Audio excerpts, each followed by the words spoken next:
தேமுதிக கட்சியோட தலைவரும் நடிகருமா இருக்கக்கூடிய விஜயகாந்த் அவர்கள் இப்போ அவரோட 71வது வயசுல இறந்து போயிருக்காரு.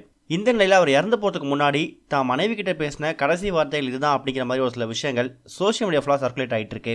1952 வருஷம் பிறந்த விஜயகாந்த் அவர்கள் ஆரம்பத்தில் படங்கள் நடிச்சிட்டு இருந்தார். அதுக்கப்புறம் மக்களுக்கு நல்லது செய்யணும் அப்படிங்கிறதுக்காக தான் அரசியலுக்கே வந்தார். ஆனால் கடந்த பல வருஷங்களாகவே அவரோட உடல்நிலை அப்படிங்கிறது படுத்த படிக்கையாக தான் இருக்குது. வெளிநாடுகளுக்கு போயிட்டு பல சிகிச்சை மேற்கொண்டார், பல அறுவை சிகிச்சை எடுத்துக்கிட்டாரு. கூடிய சீக்கிரம் பழைய நிலைமைக்கு திரும்ப வருவார் அப்படிங்கிற மாதிரி மக்களும் தொடர்ந்து எதிர்பார்த்துட்டு இருந்தாங்க. இந்த நிலையில் கடந்த ஒரு சில வாரங்களாகவே அவரோட உடல்நிலை அப்படிங்கிறது ரொம்ப மோசமாக இருக்குது. உதாரணத்துக்கு இப்போ ரீசெண்டாக மியாட் ஹாஸ்பிட்டலுக்கு அவர் கூட்டு போகும்போது அவருக்கு வந்து கொரோனா தொற்று இருக்குது அப்படிங்கிறத கன்ஃபார்ம் பண்ணியிருக்காங்க. வெண்டிலேட்டர் சிகிச்சையெல்லாம் கொடுத்து எவ்வளோ முயற்சி பண்ணி பார்த்துருக்காங்க.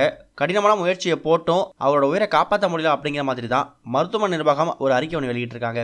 விஜயகாந்த் அவர்களை பொறுத்த வரைக்கும் மக்களுக்கு நல்லது செய்யணும், மக்களுக்கு புதுசாக பல திட்டங்களை கொண்டு வரணும் அப்படிங்கிறதுக்காக தான் அவர் அரசியலுக்கே வந்தார். ஆனால் சில வருஷங்களாக அவரோட உடல்நிலை சேர்த்து ஒத்துழைக்காதால அவரோட வந்து அரசியலில் ஈடுபட முடியல.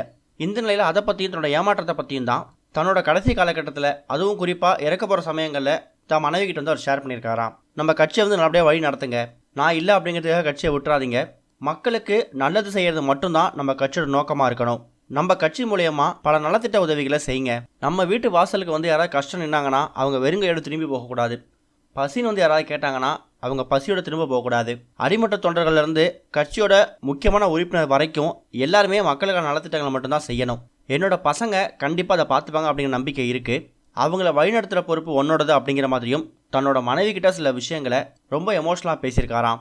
அந்த ஒரு சம்பவத்தை பார்த்துட்டு அங்கே கூடியிருந்த எல்லாருமே பயங்கரமாக கதறி அழுதுருக்காங்க. தான் இறக்க போகிறோம் அப்படிங்கிற விஷயம் அவருக்கு முன்கூட்டியே தெரிஞ்சிருக்கா என்னமோ தெரியல. மூச்சு விடுறது கூட ரொம்ப சிரமப்பட்ட விஜயகாந்த் அவர்கள் கடைசி நேரத்தில் மக்களுக்கு வந்து உதவி செய்யணும் அப்படிங்கிற விஷயத்த சொல்லிட்டு தான் போயிருக்காரு. ஒரு நடிகர், ஒரு அரசியல் தலைவர், இதெல்லாம் தாண்டி ஒரு சக மனிதனாக பல பேருக்கு விஜயகாந்த் அவர்களை பிடிக்கும். மக்களுக்கு நல்லது செய்யணும் மட்டும் அப்படிங்கிற நோக்கத்தோடு தான் அவர் அரசியலுக்கே வந்தார். ஒருவேளை அவருக்கு உடலில் எந்த பிரச்சனையும் இல்லாமல் அரசியலில் தீவிரமாக செயல்படுறதுக்கு அவரோட உடல் வந்து ஒத்துழைச்சிருந்துச்சுன்னா கண்டிப்பாக ஒரு மிகப்பெரிய அரசியல் தலைவரில் அவரும் ஒருத்தர் இருந்திருப்பார் அப்படிங்கிற சந்தேகமே கிடையாது.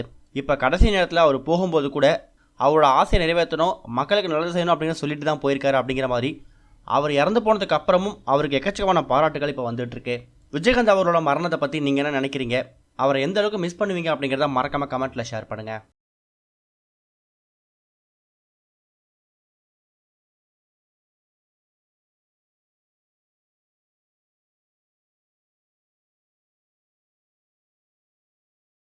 இதுவரைக்கும் கனெக்டிங் டிவிக்கு சப்ஸ்கிரைப் பண்ணனா மறக்காமல் சப்ஸ்கிரைப் பண்ணிக்கங்க.